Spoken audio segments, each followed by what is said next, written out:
தேடி வந்து வச்சான். தாமரப்பூவை போய் பார்த்தோன்னே தாமரப்பூ காலில் வந்து சாயங்காலம் பிடிக்கணும். தாமரப்பூ பார்த்துச்சு, அது இறந்துச்சு. அதனால அசரமா பறவைகள் பறவைகள் அந்த காலத்தில் வந்து சங்கத்தில் அந்த வேடு டம் டம் அடிப்பான். நேரத்துக்கு எனக்கான எடுத்துக்கணும். அப்போ தவளை சும்மா இருக்காது, தவளை பிடிச்சிட்டு வருவாங்க. அப்போ அந்த வண்டுக்கு என்ன துன்பம்? கண்ணால துன்பம். வண்டு பார்க்கலாமா? அந்த விளக்க வந்து அந்த கண்ணால துன்பம், தவளைக்கு காலால துன்பம், அந்த தேனிக்கு அந்த நுகர்வான மூக்கான துன்பம், தவளைக்கு வாயான துன்பம்.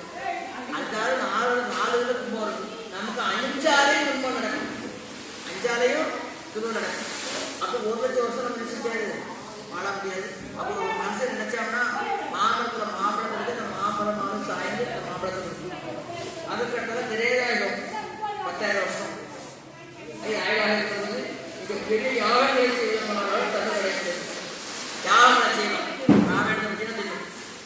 யாகங்களை செய்யறதுதான் முன்னுவாரம் கொடியவரம் போராட்சி மரங்களை போட்டு யாகங்கள் செய்யறாங்க. யாகங்களை செய்ய முடியாது. ஏன்னா என்ன பாலை விட்டு தேனை விட்டு பசங்க வச்சு யாகம் செய்யறாங்க. யாகம் செய்ய முடியாது. அதுக்கப்புறம் மக்களுக்கு துவாரம் கண்ணு வாங்குறாங்க. முதல்ல 1,00,000 வருஷம், ஒரு 10,000, 1000 வருஷம். இப்போ வந்து என்ன 1000 இருக்கும்போது என்ன 1000 வருஷம் 1000 இறைவனுக்கு பூஜை செய்வதன் மூலமாக தகவல் அடையப்பட்டது. இந்த கலியுகத்துல மனுஷனுக்கு கொடுக்கப்பட்ட வருஷம் 100 வருஷம் தான். அதிகபட்ச 65 வயசு தான் வர முடியும். இந்த கலியுகத்துல பல்வேறு கஷ்டங்கள் கொண்டன. இந்த கலியுகத்துல எப்படி இறைவனை வழிபட வேண்டும்? இந்த கலியுகத்தை 20 வருஷம் தவிர்க்க முடியாது. அப்படிதானே? யாகம் செய்ய முடியாது, பூஜை புனஸ்காரம் செய்ய முடியாது. அப்ப இந்த கலியுகத்துல எப்படி இறைவன் அடைவது? இறைவனுடைய திருநாமத்தை சொல்லலாம், புகழ சொல்லலாம், வீரையிட சொல்லலாம் ஆகியவற்றை பேசியிருக்கேன். இதை கேட்டாலே ஒரு பக்தி தான். கேட்பதும் பாடுவதற்கு தன்னுணர்வு பெறுவதற்கு பரிந்துரைக்கப்பட்டது. அதாவது நாரதமாக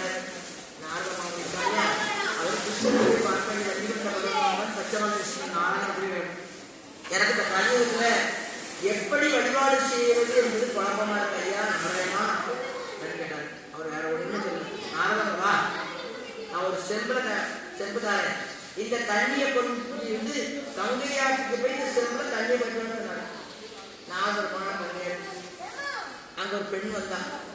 பெண்ணை பார்த்தோடனே இவரு மிஸ்கால் கொடுத்தாரு, அவளும் மிஸ்கால் கொடுத்தா. உடனே 2 பேருக்கும் காவல் ஆயிடுச்சு. உடனே கல்யாணம் எடுத்து பண்ணி சென்னையில் வந்து பார்த்துருக்காங்க. சென்னையில் வந்து வீடு அடைச்சி லோன் எடுக்கிறாங்க. லோன் அழைச்சாக்கா லோன் வாங்கி மிக்சி வாங்கியாச்சு, கிரைண்டர் வாங்கியாச்சு, எல்லாம் வாங்கியாச்சு. லோன் அடைச்சாக்கா லோன் கிடைக்கும்.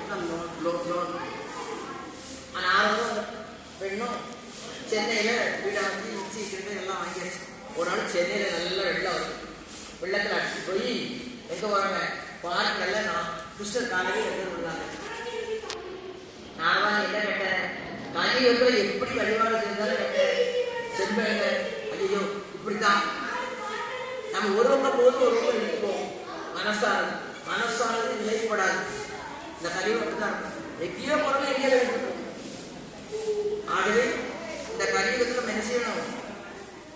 பகவானுடைய திருநாமம் நான்கு சொல்லலாம். இப்போ எழுந்த உடனே அளவில் பெருள் எடுத்து, இறைவா இந்த பகல் பொழுது நல்லபடிதான் வளைய வேண்டும்.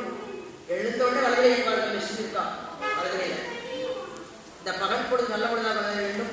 நான் யாருக்கும் துன்பம் செய்ய மாட்டேன், தொழில் செய்ய மாட்டேன், இது செய்ய மாட்டேன், சிதன் செய்ய மாட்டேன், இது செய்ய வேண்டும். முதல்ல வள வேண்டாம் சொன்ன கும்பிடுங்க. வர பிடிச்சிட்டு